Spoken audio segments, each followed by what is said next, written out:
Let's make your guitar solos more expressive and way better immediately. Talking about rhythmic phrasing. All right, we're gonna get a little bit into no choice, but I wanna focus for the most part on more interesting and more compelling rhythms. And this breaks us out of a very boring plateau pattern that we get stuck into. If you do not know, my name is Gaughan. I've been teaching guitar players for over 20 years how to break past that really blocky, boring, I'm just running the pentatonic scale up and down, improvisational plateau that we all get into, right? And bridge the gap between their creative ideas and what they are able to play. If you would, hit subscribe and the bell notification to receive more videos on how to make your guitar playing better. All right.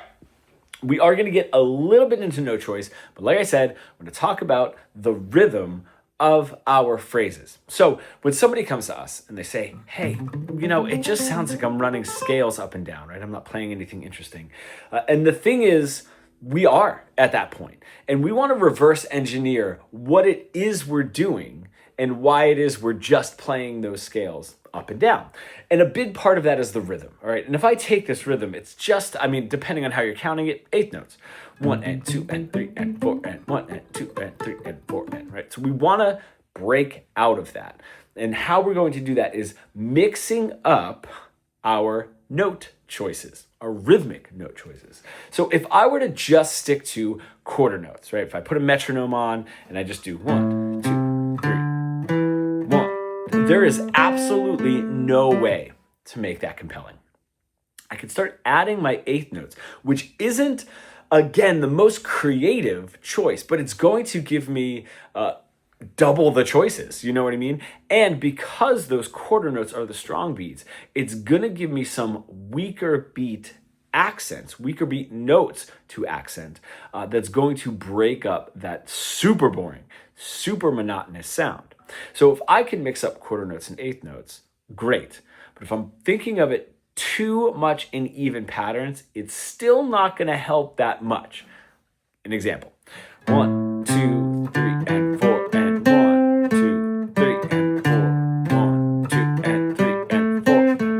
It's not quite enough. Now, the main reason for this is the note distances aren't really that great. They're not really that compelling, and we're not allowing either enough space or enough syncopation and something interesting to grab onto. Also, we're sticking to every single strong beat. The strong beats are those quarter notes, right? Because the weak beats, the ands in between, 1 and 2 and 3 and 4 and where those 8th notes are, those are now my weaker beats when we're talking about an 8th note count. So something to try. Putting a metronome on. Say, all right, I'm just going to play 8th notes, quarter notes, maybe a quarter note, a dotted quarter note, which is a quarter note and a half, right, tied together, or a half note, right? But what we're going to do is we're not going to play on every single downbeat. So if I put this metronome on, what I like to do with my students is tap my foot. If I can do this, and I could say, hey, I might play an 8th note in between those two strong beats, but not play the following strong beat and let that carry over. Now I have a longer note, a stretched out note that isn't on one of those strong beats. And that is going to start shifting from even sets, right? 1, 2, 3, and 4, and 1, 2, 3, and 4, and right? Those are very even, 2 quarter notes, 4 8th notes, 2, right? If I'm just doing that and sticking very much to those strong beats, it's going to get very boring. But if I mix it up and say, I'm going to have a couple weak beats, but that's going to carry over the next strong beat, it's going to be a little bit more compelling. So, exercise, metronome, tap your foot along to it. That gives you something like physical. And what you're going to say is, all right, I'm going to play a couple of notes on my foot tap, a couple of notes not on my foot tap. Don't worry about motif, don't worry about repetition, don't worry about anything. Just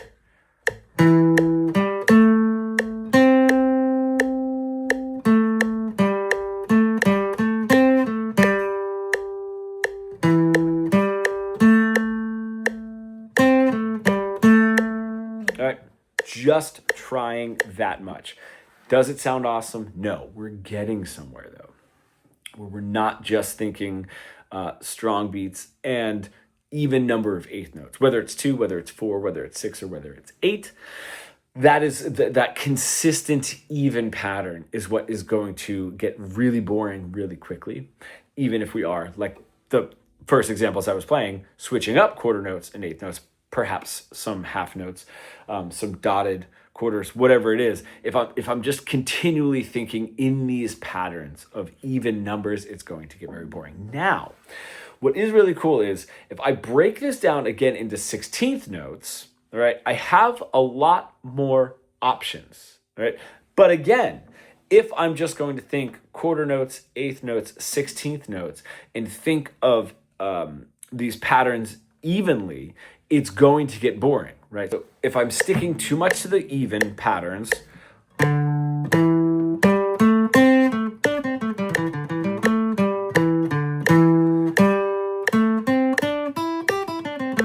still not compelling enough. What is really cool about opening up the 1E and a 2E and a 3E and a 4E and a is the E and ah. Right? So now I have one and now I have one E and ah before 2 comes in. The E and the ah are incredibly weak beats. What I can do is accent them. Now, we don't have to worry about dynamic. All we have to do is play those notes, which are incredibly close to the quarter notes. They're 1/16th note away from the quarter note. If I can play those without having to play the quarter note either before or after, depending on where it is, whatever quarter note is the closest, if I can really mix this up, this is going to give me way more options, right? And if I can land on one of those notes and extend that even longer, that's what sounds cool, is a longer note starting on not a strong beat, one of the quarter notes. Now, what I do not want you to do for this next exercise is worry about, wait, is that the E of the what, Just same idea. You're going to put the metronome on, you are going to tap your foot, and you are going to come up with creative rhythms. You're going to do the same idea, a couple of notes on your foot tap, a couple of notes not on your foot tap. But you don't have to stay so gridlock instruction into 1 and 2 and, right? You're going to mix these up a little bit more, and it's going to sound way better. The trick to this exercise is to repeat whatever rhythm you have played 2 times in a row. Then pick a new rhythm, play that 2 times in a row, okay? What we're doing is we're strengthening our ability to remember what it is that we just played by repeating it directly. What we don't want to do is get lost in our solos. This, right, when people are like, I don't know what I'm doing, I'm getting lost, it's because we're not listening to what we just said and then continuing our conversation forward. Music is a language. The guitar is just the voice that we're singing or speaking that language through. If I don't know what I just said, it's impossible for me to continue something compelling and move this continually forward. Reminds me of a little kid tugging on your sleeve. Right? It says, guess what I had for dinner last night? Guess what my best friend Jamie did? Guess what my brother got for his birthday? None of that. It's all just like phrase, something completely different, something completely different. If we can strengthen our direct repetition part of our brain, we're going to get so much better at telling a story and stay compelling. So that is this exercise. You put on the metronome, you tap your foot, you're going to come up with interesting rhythms. Do not worry what 16th note they land on. I promise you're going to be able to do it. I'll give you a couple of examples. Stick to one note at first. We're just developing our rhythmic vocabulary, and then we're going to take it into no choice. We're just developing our rhythmic vocabulary. If we're worried too much about the pentatonic and what note we should hit next, and if we're building tension or resolution or moving to the next position of the pentatonic, one note. That's all we need. Play it, repeat it, play it, repeat it. Okay? Very easy. Tap your foot so you have something physical to go along with. All right? So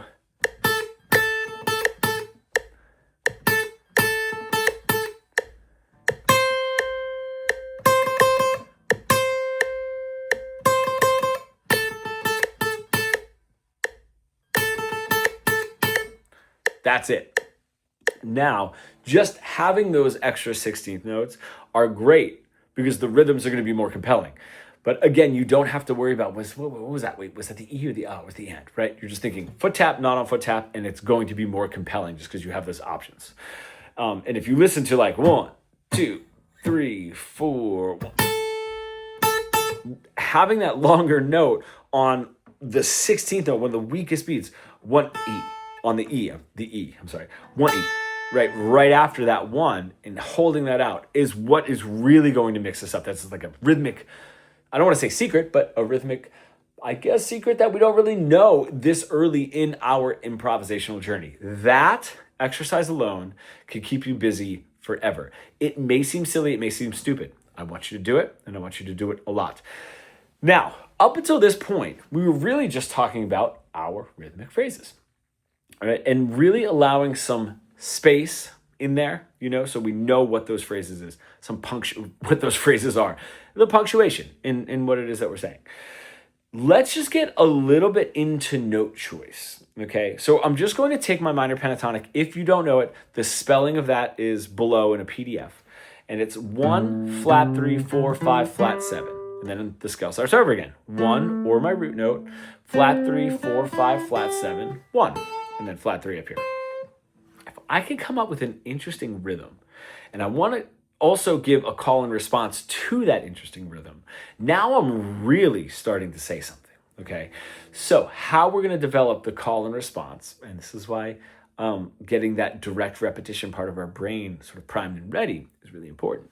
So I'm going to play a lick, and it is going to be simple, only a couple of notes, and I'm going to end on either a flat 3 or a flat 7. Now, if you look at the spelling of the scale, a flat 7 is the note before the root note, right? And then the flat 3 is the note after in the scale, the root note. So if I have my root note here, the note previous is the flat 7, back to my root note, then the note after in the scale is my flat 3. What that gives us is tension. It gives us a close but not close enough. Like, these are my tensions. That is my root note. That's my home base. That's my safe feel, right? That just feels really safe and at home. But I want to make it wanted. I want to drive the emotion up by building some tension and playing a lick that just ends on a flat 3 or a flat 7. Now, I could do something like this. Okay, that's really, really easy. I'm here, 7th fret of my G string. 1, 2, 3, 4, and then I go down to my flat 3. Gives me a little tension. I can play the same thing. All right, fine. That's my note choice, right? That's my call and response. Now, what I'm not going to do is worry about changing the notes or shifting the notes. I'm playing the exact same lick twice. I'm just adding my resolve, my root note, at the end of that lick. If I can... Okay, 2 root notes, 2 5 on the E string, 2 of those, 8 on the B, back to 5 on the E, 8 on the E. That ends on my flat 3. Play the same exact thing. Now, that's my call and my response. I'm just adding my root note after my really easy lick that ends on a flat 3 or a flat 7. Problem, that doesn't sound very good, because the rhythm is not there, okay? So if I can now play something in those compelling rhythms that I was playing just on one note beforehand, I can now come up with a call and response that is going to be a lot better.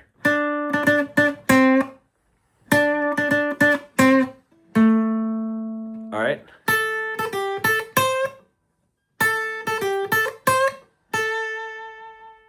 All right, I'm going somewhere now, and this direct repetition, just call the same phrase, just end it with a response. Go to a different part of the scale, go to a different rhythm. Those were the same rhythms. Go to a different rhythm and repeat. Go to a different rhythm and repeat. This exercise now, you could do this for absolutely ever. If I put this metronome on, let's try to do a few here. So here we go.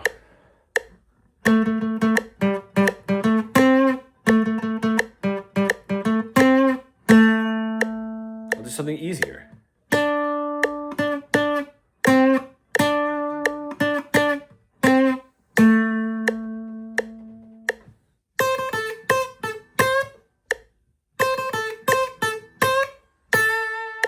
Doesn't have to be difficult. So just something easy, a call, and then your response after.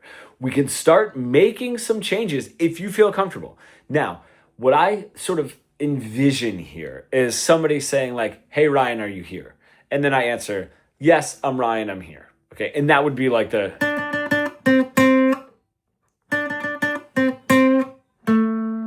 But we can make some slight changes. This goes back to if the direct repetition part of my brain is there and I start making little changes, right? And I'm not just forgetting about it and just rambling up and down. If that's there, I can make some slight changes. All right. I'm stretching out a little bit.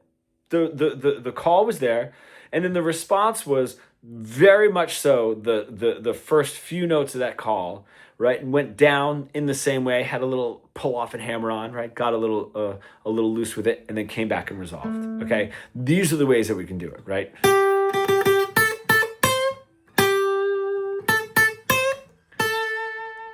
Okay, played a couple of those flat sevens, the 8 on the B string, and then I decided to just play it once for the response. You know, little changes like that is going to help. What we're sort of doing here is saying, all right, I want to play something familiar, but I don't want it to be super boring. Then on this side is I want to change things, but I don't want it to be super random. Okay, and this is just the juggling act that we're doing. You know, we don't want to be too random and sort of too out there, unless that's the style. But listen, we're these are not rules; these are tools. Okay, and then we don't want to be too boring. You know, so one thing that is now going to happen with our phrases is a little too much of this question, answer will get tiring. Well, what do? I can have an A, B phrase instead of just AA, call response, and then BB, a completely different call response, and then CC, a completely different call response. You know, as I'm sort of going through my practice, I could play something that is an A, B. So if I have 3, 4...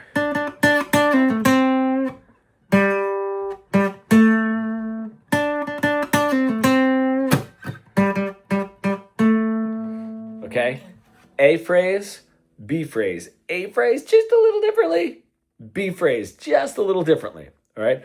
Ooh, now I'm making small changes and not following just call response. I have A phrase, B phrase, A phrase, B phrase, right? Otherwise, that A phrase, B phrase...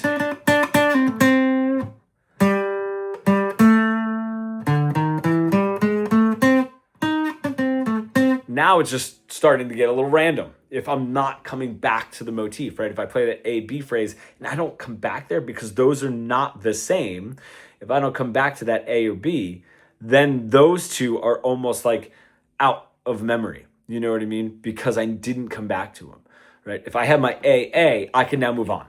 If I have my AB, I have to come back to an AB. Otherwise, those will then become random as the next phrases that I play are random. Right? So that last one that I just played would be like an A, B, C, D. Now I'm back to just sort of tugging on the sleeve and not really saying anything. What's really cool is you can stretch this a little bit further and say, all right, I'm going to have a motif. And I'm going to go a little bit away from it and then come back to the motif.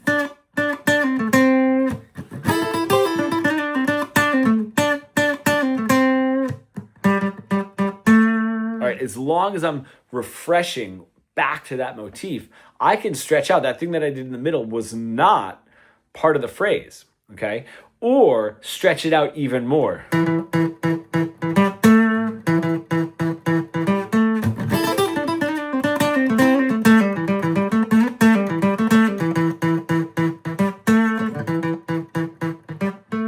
As long as I'm anchored to it, I can decide how far away and how long I want to be away from that anchor and to come back to it. Another great way to mix things up. If we are too structured, AA, BB, CC, or A, B, or A, and then a little bit of something different, and then back to A again, that structure is like, oh man, I need to change. This is the perfect time now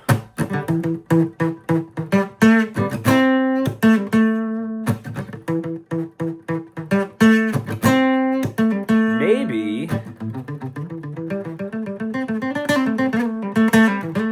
right, moving up and down the scale in some sort of a pattern, even just going up the scale, right? Almost like controlled chaos. Hey man, I'm getting real constructed here, you know? I need something that gives me a little chaos, right? A little freedom. Right? Perfect time to introduce that. Again, making appropriate changes, not losing what it is that we just said. So in this case, I know what I just said. I want to juxtapose that, you know, so I'm making a deliberate choice. Know what I say, juxtapose it, maybe come back, maybe it's time to keep moving on. Another thing to focus on is, are we a little too syncopated in our construction? Okay, so what that means is if I'm constantly doing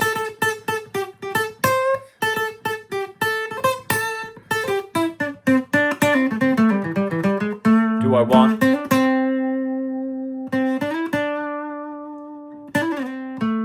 right the beginning when we were like, this is too many strong beats if I'm just doing 1 2 3 4 1 2 and 3, right? But there is a refreshing part of that if I'm playing a lot of 16th notes or syncopation and really mixing up those rhythms like we were doing, coming up with really cool motifs. Watch what you're doing, and maybe it will be time for and holding out a whole note or even longer, you know, or developing a motif that's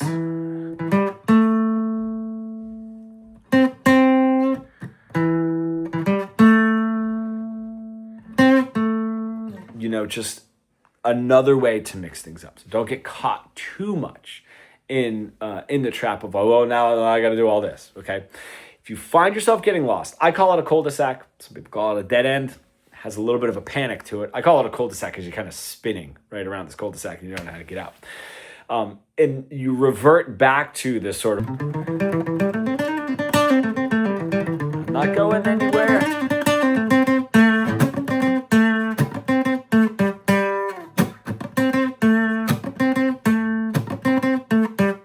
Stick to something super simple. It's going to give you some nice hard ground to get to, right? So to dig your heels in and then kick off and move further. All you have to do, anytime you start getting lost,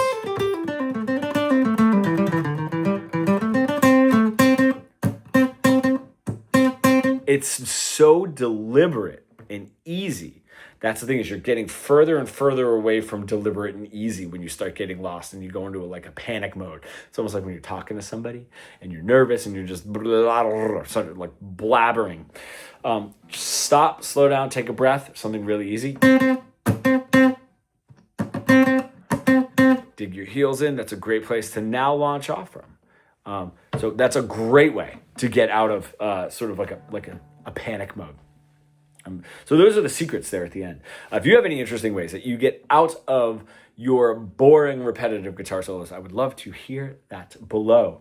Now, I have a free training, the link is in the description and the first comment, that talks about why we get stuck in these particular plateaus in 3 really great ways to break through them. It's sort of a mindset way of learning, and you can take those, you can apply those directly to your guitar solos, and then take those mindsets on further into your learning so you don't continue to get stuck in your plateaus. So check that out, hit subscribe, hit like if you're enjoying what you're seeing, and I will see you in the next video.